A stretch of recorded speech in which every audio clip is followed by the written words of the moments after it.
Hello and welcome. You're watching NewsX and I'm Megha Sharma. Let's take a look at some breaking news coming in. Amit Shah, the Union Home Minister, has slammed the Congress party in Jammu and Kashmir and said that the Congress has once again exposed its ulterior motives by having allied with Farooq Abdullah's family's national conference in the Jammu and Kashmir elections. This comes in wake of the national conference and Omar Abdullah announcing that the Congress and the National Conference are going to fight the elections together, which are going to be held in Jammu and Kashmir in September. That's the big development pouring in. Sanjay Sharma on the telecast with me. Sanjay, give us details now. Amit Shah attacking the Congress, accusing the Congress of its quote-unquote ulterior motives behind joining hands with National Conference. Right after the announcement of the Election Commission to hold elections in Jammu and Kashmir September onwards in 3 phases, there has been an announcement that has been made by the National Conference. This after the Congress party leaders arrived in Jammu and Kashmir to meet Omar Abdullah. Visuals on your screens of Omar Abdullah, his father Farooq Abdullah and Rahul Gandhi along with Mallikarjun Kharge, who arrived in Jammu and Kashmir, met with the National Conference leaders. And now a remark that comes from the Union Minister Amit Shah. Mahima on the telecast with me. Mahima, give us details with this political alliance that has once again been forged between the Congress and the National Conference and the BJP's scathing attack on the two parties. Well, Megha, like you correctly pointed out, Union Minister, Home Minister Amit Shah has took to his X account and has tweeted way too clearly targeting the Congress party and National Conference, wherein he stated, and I quote, that the Congress party, which has repeatedly risked the nation's unity and security to satiate its greed for power, has once again exposed its ulterior motives by allying with Abdullah's family, that is the National Conference in Jammu and Kashmir elections. Given the promises made in the National Conference's manifesto, here are my 10 questions for the Congress party and Rahul Gandhi. So also, to give a view to our viewers, there has been a manifesto that was released by the National Conference, wherein they stated the restoration of Article 370 and also the different flag for Jammu and Kashmir. So hence, the Home Minister Amit Shah has stated and asked a few questions to Rahul Gandhi, wherein he stated, and I quote, that does the Congress support the National Conference's promise of a separate flag for Jammu and Kashmir? Do Rahul Gandhi and the Congress party support the JKNC's decision to restore Article 370 and 35A and thereby push Jammu and Kashmir back into an era of unrest and terrorism? Does the Congress support promoting separatism, again by engaging in dialogue with Pakistan instead of Kashmir's youth?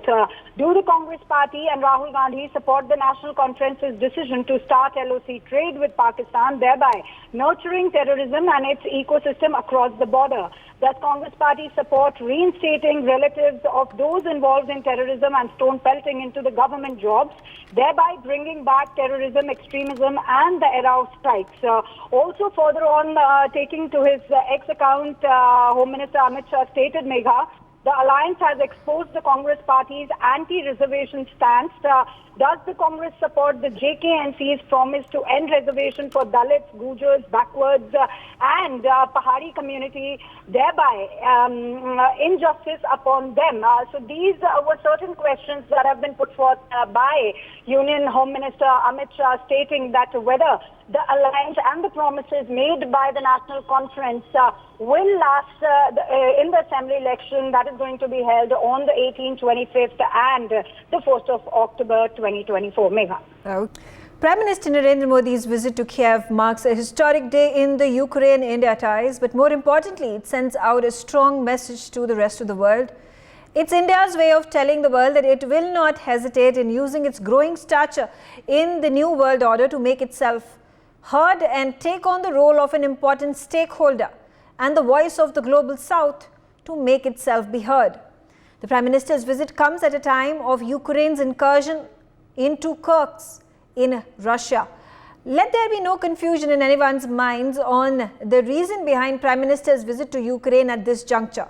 It is in wake of the Ukraine-Russia conflict that has lasted over 2 years and has the world reeling under the devastation it has inflicted.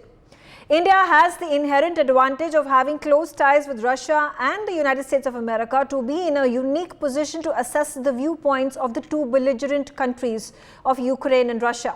Prime Minister Narendra Modi's visit to Ukraine and Poland is a massive turning point in India's foreign policy as well.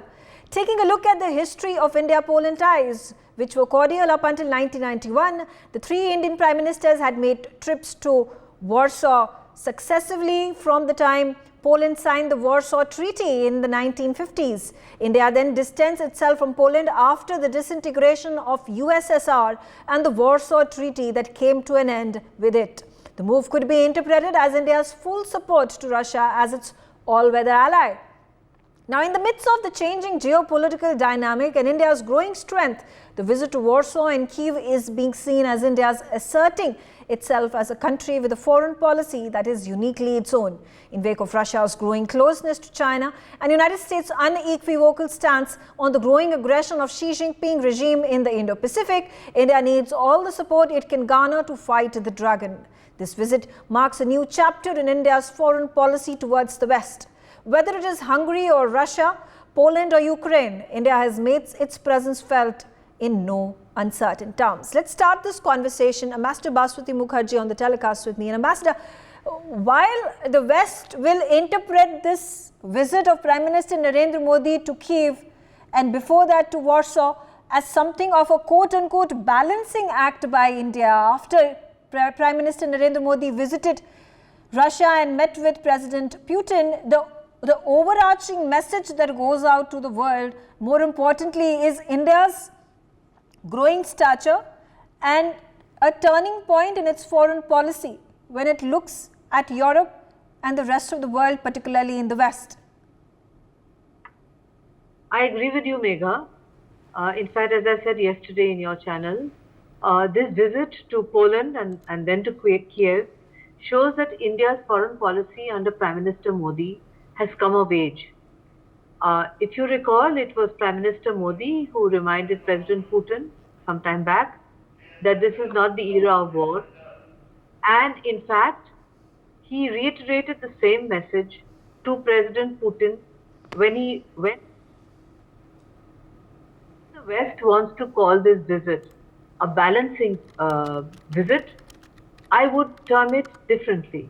I would say that this is a country which has never sought conquest, as Vivekanand said. This is a country which believes in peace and whose Prime Minister has reminded both parties that there is no way out except a peaceful solution. His visit to Poland, which is historic after 45 years, to a country that has actually become extremely important. It is the largest country. Yes, I'm sorry, Ambassador. External Affairs Minister S. Jaishankar, who is currently in Kyiv with Prime Minister Narendra Modi, is holding a press conference. Let's listen into what he's saying. Trade, economic issues, defense, pharmaceuticals, agriculture, education. There were a whole lot of issues. You will see much of that reflected in the joint statement, which has been released already, or will be released very shortly. The leaders also, I must share with you, tasked the Intergovernmental Commission, of which Minister Kuleba and I are the co-chairs, to specifically focus on rebuilding our trade and economic relations, which had gone down in recent times.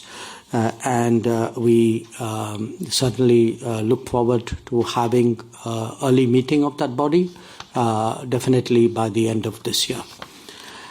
Now, while this is the first visit, I think you all appreciate that there is a very clear context in which the visit is taking place. And obviously, much of the discussion was spent with regard to the war in Ukraine.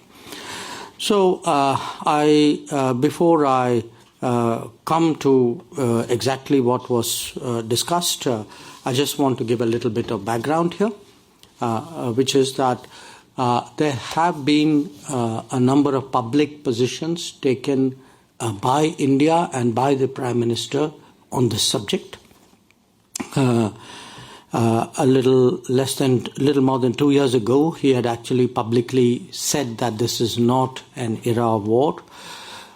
He had also underlined that dialogue and diplomacy are the key. Most recently, he emphasized that the solution will not come out of the battlefield. And obviously, we find the civilian and humanitarian toll of this conflict particularly distressing. It's also India's view that the two sides need to engage each other to find a solution.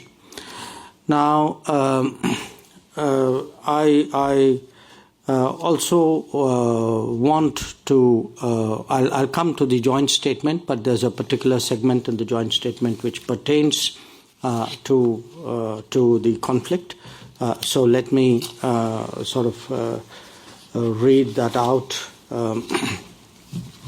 which is that the Prime Minister reiterated the need for sincere and practical engagement between all stakeholders to develop innovative solutions that will have broad acceptability and contribute towards early restoration of peace.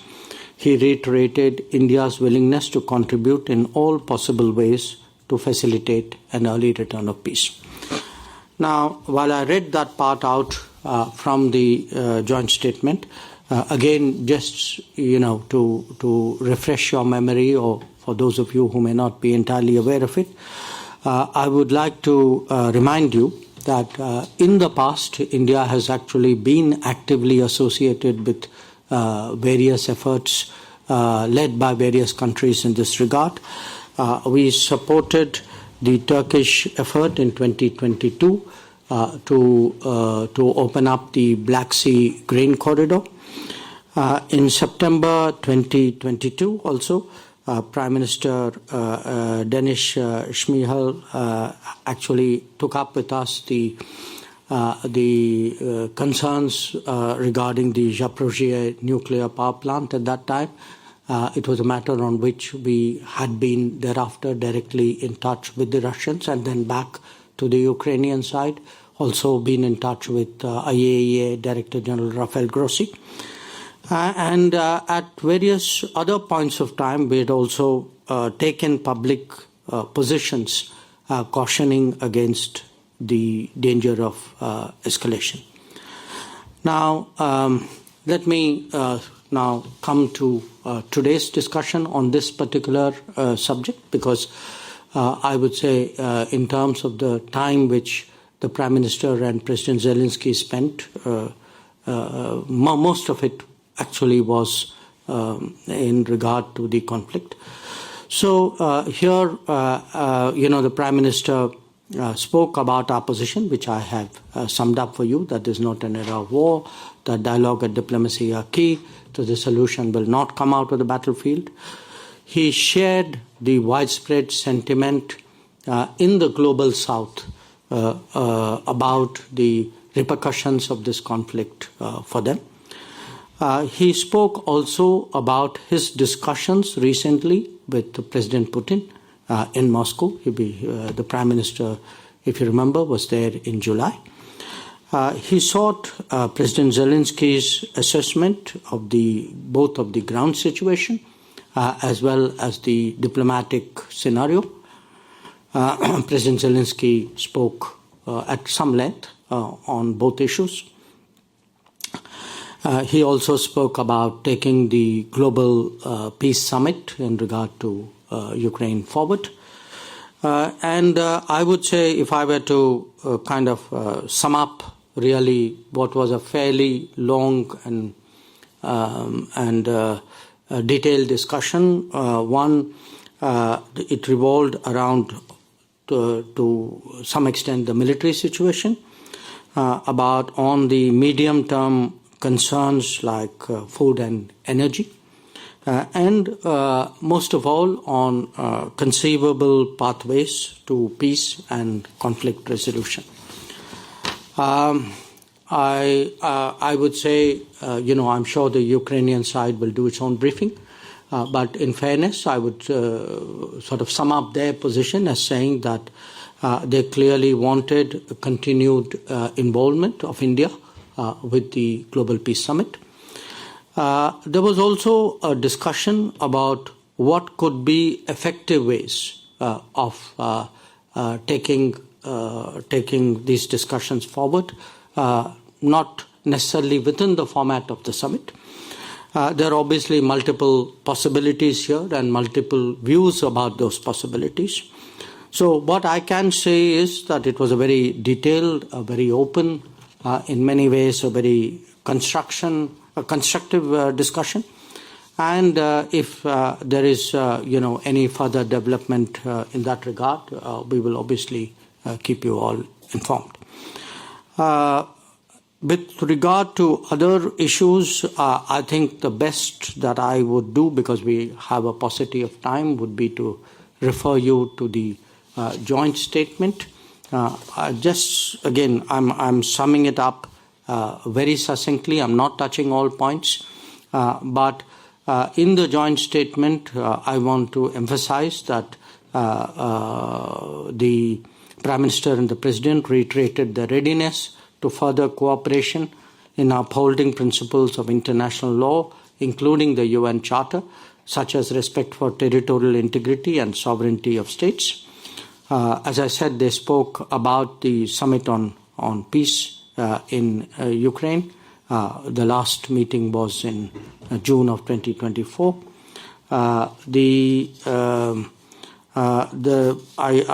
In terms of our own positions, I think I read out for you that particular paragraph. I would say, in addition to that, there are references in the joint statement to our bilateral cooperation, to trade, to commerce, to education. We signed 4 agreements today. One was in regard to community development projects in Ukraine. One was in regard to drug control standards and harmonization. One was on cultural exchange, and the 4th one was agriculture. Finally, let me just say that we have been, in the past, been providing humanitarian assistance to Ukraine. I think 17 consignments so far have been delivered. These are largely in the medical, on the medical side. And today we handed over the Bhishma. Let me have a look at that. Where is that? These are cubes which contain medical support equipment, which are very effective, very compact, very deployable in many ways. So these cubes with a total weight of 22 tons were handed over today, along with 10 gensets. So I think this would probably be a fair summary of today's discussions. I'm sure you will have some questions or thoughts. I'd be happy to answer them. We open the floor now, and please do introduce yourself before you ask the question. So let's start there. Rishikesh. Hi, sir. Rishikesh from Press Trust of India. So we have seen in the past that Ukraine side has made a very strong statement on the issue of India's import, especially on gas, energy, or coal. So when today Prime Minister meets with President Zelenskyy, did President urge? All right. So that was right after the bilateral meeting has completed between Prime Minister Narendra Modi and President Zelenskyy. There has been a press conference that has been done by External Affairs Minister S. Jaishankar himself. And, the key points of discussion over here that were had between the Prime Minister and the President, of course, India reiterating once again its stance over early restoration of peace and India providing all its forces and its desire to ensure that peace is restored, speaking about how this is an era of peace and solutions cannot be found on the battlefield, but also an important point of how the global south can ill afford the repercussions of the conflict. Let's come back to Ambassador Baswati Mukherjee. How do you react to these statements, the press conference, something that has been spoken about by India at length during the past summits, international occasions when the Prime Minister has met Zelenskyy on the sidelines? Well, I think he, from what I heard of External Affairs Minister, he basically continued with what I had begun by talking about this is not an era of war. Then he continued with the importance of dialogue and diplomacy. And I would presume that in the discussions that he's had one-to-one with President Zelenskyy, they may have discussed the contours of how to end the conflict. But I suppose that the sticking point there would be President Zelenskyy's public refusal to accept loss of Ukrainian territory to Russia, and his reluctance to have direct discussions one-to-one or with mediators between Ukraine and Russia. So I don't think that India had and our Prime Minister had gone to Kyiv to offer ourselves as mediators, but we would certainly have expressed our solidarity with the whole concept of peace. The fact that we have offered humanitarian assistance, as External Affairs Minister pointed out, and assistance in whatever other way we can, is in continuation of our policy towards Ukraine, where we have been giving them humanitarian assistance. And I think that this visit, in fact, will position India as an emerging great power, which, as you rightly pointed out, Megha, in your introduction, has the importance of being acceptable to the West and to President Putin and to President Zelenskyy. In other words, it may not have been a balancing act, but it certainly establishes India as a balancing power. And India has always been a balancing power because, as I said earlier, India brings with it no agenda. India is a country that believes in peace and offers peace and would do anything to ensure that peace will prevail. And I think that must be the message that our Prime Minister brought to Kyiv. And it would appear that the joint statement, which was read out by EM, parts of it, also establish parameters of future cooperation. Yeah. I think that all in all, a very significant visit and history in the making, Megha, that we've been watching through your channel. Okay, all right. Professor Madhav Nalapat, your view. Of course, this meeting is all about the Ukraine-Russia war.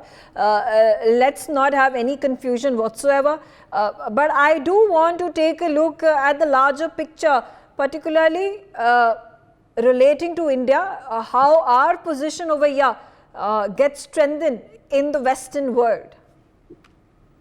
Well, I'd like to say that India has stood steadily behind its position, first repeated early into the war in 2022 by Prime Minister Modi directly to President Putin, that this is not an era of war, it's a time of peace.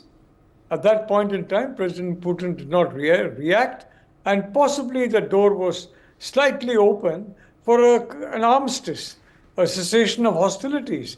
But unfortunately, Ukraine continued to pursue its war aims, which is basically taking back all the land that was lost to Russia from 2014. It's an impossible task, and I would like to ask, from 2022 onwards, when Zelenskyy, frankly, did not agree to Prime Minister Modi's implicit premise to him as well, that they should stop fighting, that the fighting will go on. How much more territory Ukraine has lost? How many soldiers, how many civilians, how much infrastructure has been lost in these 2 years? A horrible amount. The human suffering on both sides were incalculable. The suffering of the global south has been incalculable. And Prime Minister Modi is going there as a representative, as a proud representative of the global south. And on behalf of the global south, he's saying, we want this war to end now. Of course, there's a lot of great talk about the UN Charter and sovereignty. Now, I wonder where are the European countries where it comes to Chinese occupation of Indian land in Aksai Chin, where it comes to Pakistan's occupation of Indian land in Jammu and Kashmir? Where is the question of sovereignty being raised when the Chinese take over Philippine islands in the South China Sea? I don't see any of the European countries talking about sovereignty and UN Charter. Neither they nor President Zelenskyy have said a word about such acts of aggression. Why? Clearly, they regard this as binding only on Europeans and on Europe. The rest of the world, it can do what it likes. We don't care. We're not bothered about sovereignty. We're not bothered about anything else. Or the UN Charter.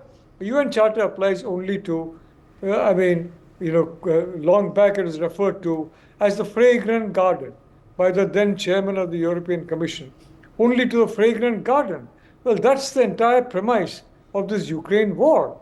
And the reality is that you have a situation in Gaza which is spun out of control.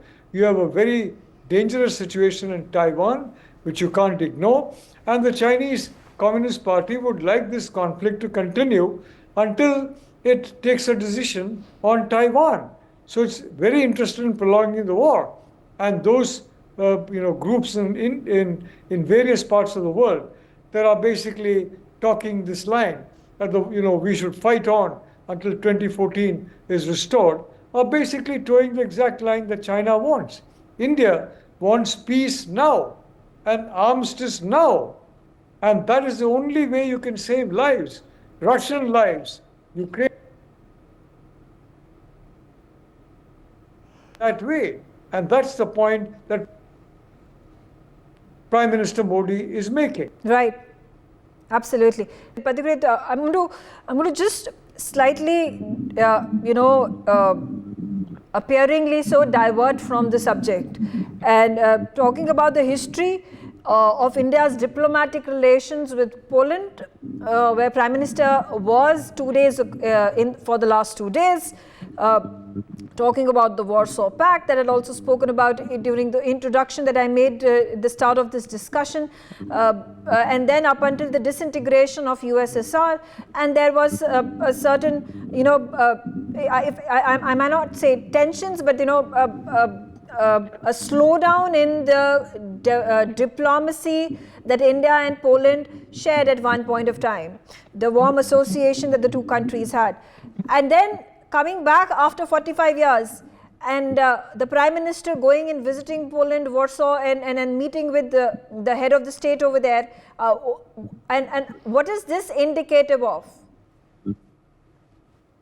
Well, first and foremost, the most critical indication of this is the fact that for a long period of time, India, its relation with Europe was always centered around Western European countries. It was always France, Germany, UK, Italy who actually got the limelight or focus. Today, things are fundamentally changing, perhaps because the Central European and Eastern European countries, they have come up in terms of economic potential, and I think reasonably they are more stable in society, in terms of society, than the Western European countries because of the demographic shift that you see in the Western European countries. For example, Poland is a country which has a $850 billion economy. Now, as and when the India-Middle East-Europe economic corridor becomes successful, in terms of geography, it's much nearer to Eastern and Central Europe than Western Europe. That's a very important aspect of India's growing, stature of economy. Secondly, there are a lot of areas, niche areas, where countries like Poland, countries like Austria, or other countries of the Warsaw Pact have capacities and cutting-edge technologies. So when we talk about Atmanirbharta, or we're talking about foreign direct investment of European companies to India, it need not necessarily, again, be companies only centered around Western European countries. There are Polish companies or companies of other Eastern European countries who may not be very prominent, who may not be as big as a Dassault, but in their own cutting-edge niche areas, they have capabilities, which I'm sure, India can actually use. So I think that's the reason. Secondly, it's very important to understand any kind of conflict which happens in Europe if this conflict between Russia and Ukraine, first of all, it's not a Russia versus Ukraine conflict, it's a Russia versus NATO conflict. And NATO would fight this war out till the last Ukrainian man standing. That's the reality. Now, if this war crosses the contours of Ukraine, it is important for somebody to tell the people of Poland or the people of Austria, where Prime Minister Modi visited during his Russia visit, that the wave of problems and attack they would face first than the Western European countries. And it happened the same way during the Second World War when they faced the wrath of both the Nazis and eventually the Soviets. It is important for Central and Eastern European countries to understand that they must raise their voice for the sake of peace. Why it is important for India? Because of this. Any kind of problem that happens, at least up till now, in that region, has a tremendous impact so far as the price of commodities are concerned. When it comes to, talking about one important thing, Prime Minister Modi is showing this a very interesting indicative approach. You cannot stop a conflict if you have already branded somebody as a victim and another as an evil. You need to talk to both, respect both, bring both to the negotiating table and solve this problem. And I think that's the messaging I'm sure he would have given to the Polish and others as well. You cannot sanction Russia, call Russia as a pariah, and then expect Russia to stop the war. So I think it is important for Eastern European countries, Central European countries to use their own mind as well and not always be, driven by the Western European narrative of what is right and wrong. Because otherwise, I think India, in spite of all its challenges, might still survive. But survival of Eastern and Central European countries, if this war spreads to 2025, is in real, danger. Okay, all right. Major General Gigi Dwivedi, coming to you, and let's hear your viewpoint as well.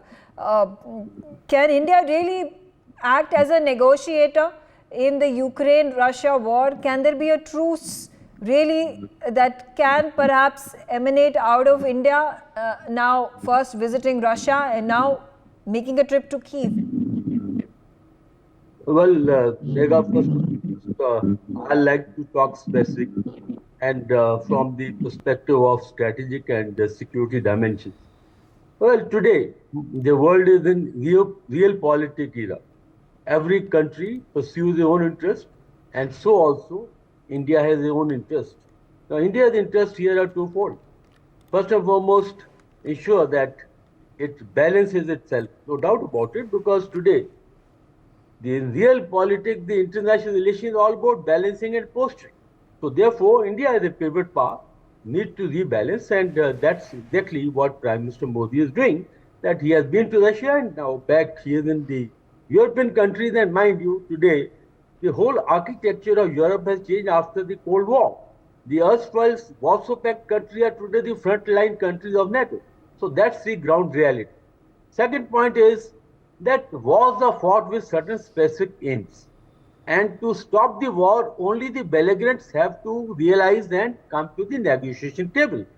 On the negotiation table, your position is as your position on the ground.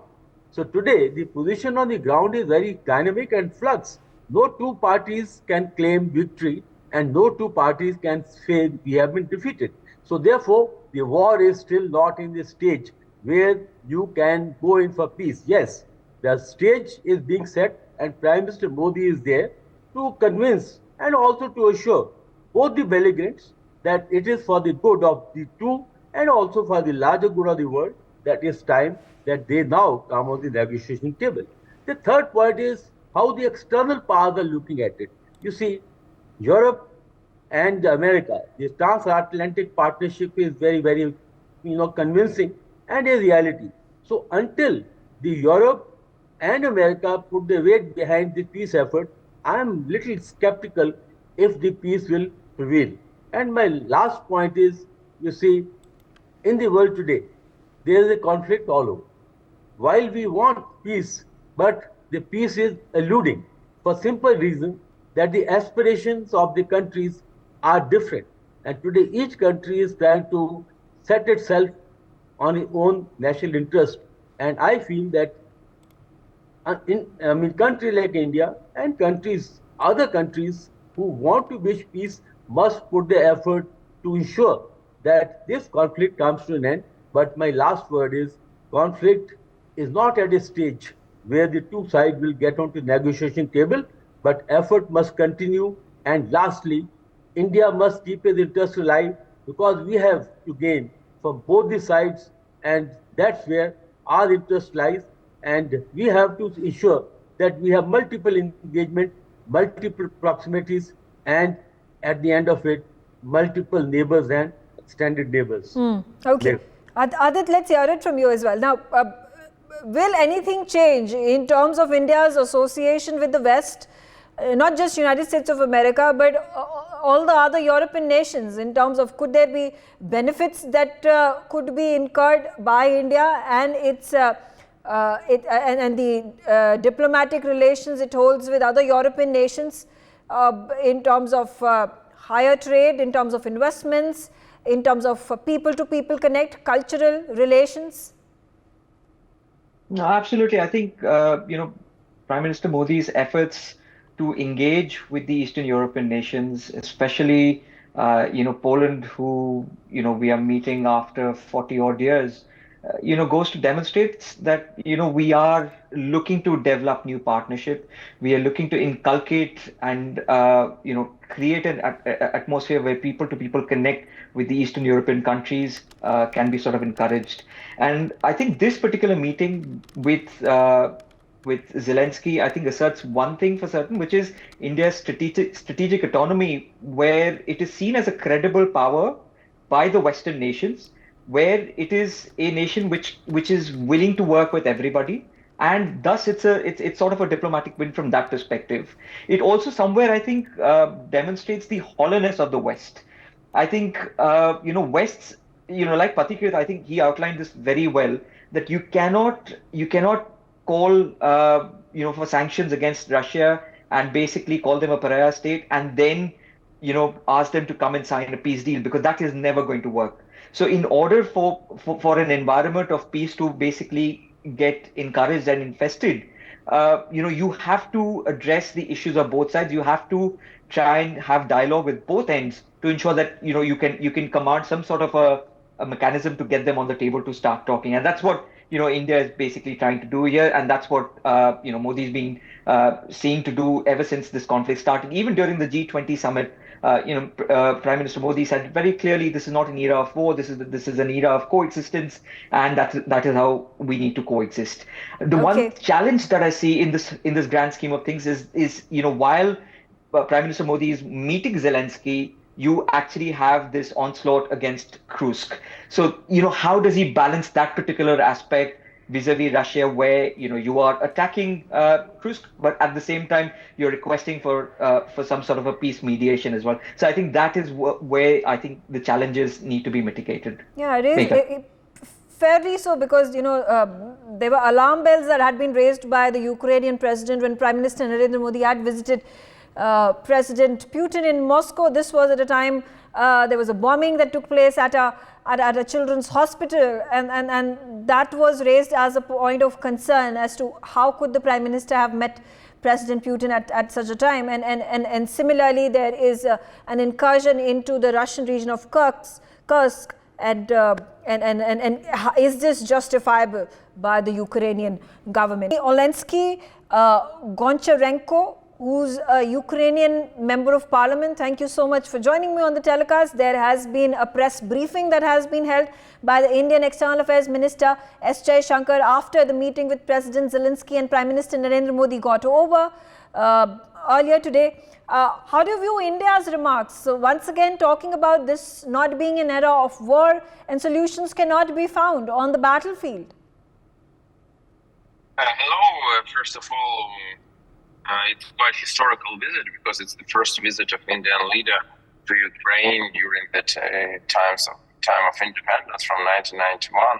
So this is a historical one from this point of view, and we really want to see India as the biggest democracy in the world on the right side of history, supporting us and helping us to restore international order and restore international law, which is brutally violated by Russia.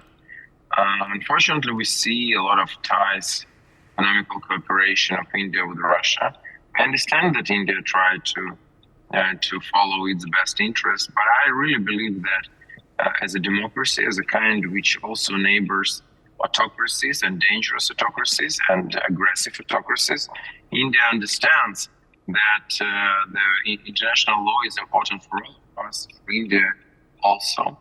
And I hope that Prime Minister Modi, after visiting Kyiv, will understand better this war, that it's not just about Ukraine, it's a much wider picture. And after this, will use his influence and leverage, which India is a very important country in the world has, to pressure Putin to stop this war. What does this reflect when Prime Minister Narendra Modi comes to Ukraine for the first time, but it is also in wake of the Prime Minister's visit to Russia just a month ago?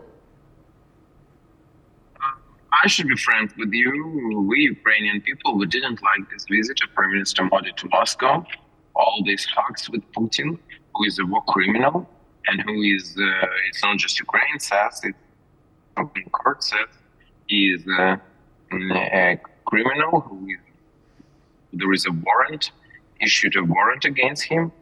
Now, again, we know about historical ties. We understand that India non-alignment policy, but I think it's normal to be non-aligned with the one or another side of the war, but it's not normal to be not aligned with international law. And it's clear that Russia violated international law, because Ukrainian borders were recognized by the whole world, including India and Russia, and just Russia violated it. And if the borders can be redrawn like this, is it really something the world in which we want to live in? I think not. So I hope that this visit to Kyiv is not just a courtesy from Prime Minister Modi to cover his visit to Moscow, but it's something deep and important for him, and he sees the role of India in restoring of peace in the world.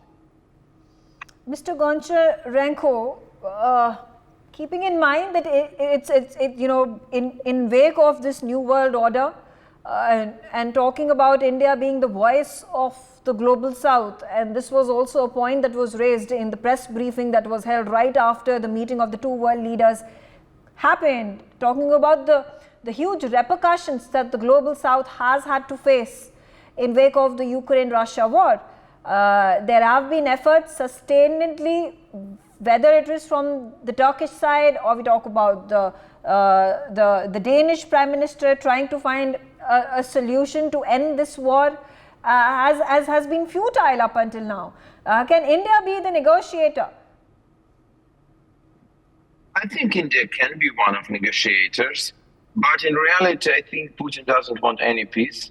And the only negotiations Putin really wants to have is negotiations with the United States of America.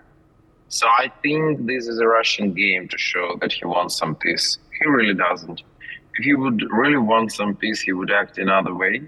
So, I mean, I would be happy to see India involved, but I think that it's nothing to be involved in today.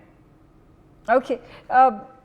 Also, if you could tell me, while at this point of time, the picture that is painted in the West is perhaps Prime Minister Narendra Modi doing a balancing act of the sorts, and this is what you perceive, or you in wake of the narrative that is being built, are also suggesting. But is it not a truism and to be looked upon as such that with India being an important nation, being the 5th largest country across the entire globe, it becomes imperative for it to hold the kind of gravitas that it does, and therefore whether it is making a visit to Russia or to Austria or Poland or we talk about Ukraine, it is I don't know if it is a balancing act, but it is an act where India taking a neutral stance, and this has been reiterated time and again that war is not a solution, and I don't see anything wrong in going about taking that position. whether with Ukraine and with Russia, or for that matter with the Israeli Gaza war that is continuing? I mean, like, it looks like a balancing act, let us be frank. Is that if it's not, we will see some real development and some real big decisions. For the moment, I don't see them. Does really Prime Minister Modi have a sincere wish to change something? I don't know. I hope he has, but we will see soon if there will be change of dynamics in relationship between Ukraine and India, and if it will be dynamics in Indian position on this Russian war of aggression against Ukraine, with condemning this war, both in the United Nations and in other international organizations, that will be one story. If it will not happen, I understand that in short term, India benefits from this economical cooperation with Russia, buying Russian oil quite on cheap prices and so on. But in a long range, India needs peace in the world. And there is this axis of chaos: Russia, North Korea, Syria, China, and other countries, which tries to destabilize the world. And I don't think it's in the best interest of India to follow these countries. Okay, all right, fair enough. That's your viewpoint. I thank you, MP Goncharenko, for joining us and sharing your views on the subject. I'm out of time. I thank all my panelists also for joining me on the telecast and sharing your views. On that note, I slip into a short break. Thanks for watching NewsX. For more such videos, subscribe to the NewsX YouTube channel, hit the bell icon.